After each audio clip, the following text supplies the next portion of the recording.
Rosma Nizar umumkan resmi cerai dari Didi Mahardika. Singgung soal rahasia aib rumah tangga.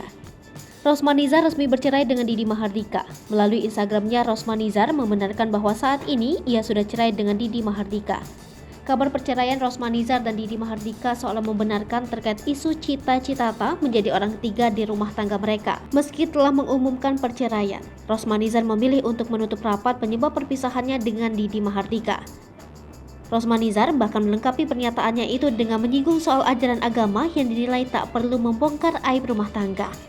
Sejumlah warganet pun ramai menghujani dukungan dan semangat kepada ex Didi Mahardika itu. Di tengah kabar perceraian tersebut, sosok Cita Citata tentunya jadi salah satu orang yang turut ramai diperbincangkan. Sebelumnya, Cita Citata ramai disebut pelakor karena isu kedekatannya dengan Didi Mahardika yang merupakan suami Rosma Nizar. Keduanya dikabarkan dekat setelah video mereka diduga pamer kemesraan. Hal ini semakin menguatkan isu Cita Citata memiliki hubungan spesial dengan anak ketiga Rahmawati Soekarno Putri tersebut. Terlihat dari unggahan Instagram Cita Citata, ia agaknya memilih untuk rehat dari media sosial. Ia membuat sebuah postingan dengan layar hitam untuk mengumumkan hal itu.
Hai pemirsa Sri Popo TV, jangan lupa komen, like, dan subscribe, serta tonton terus berita-berita terupdate lainnya ya.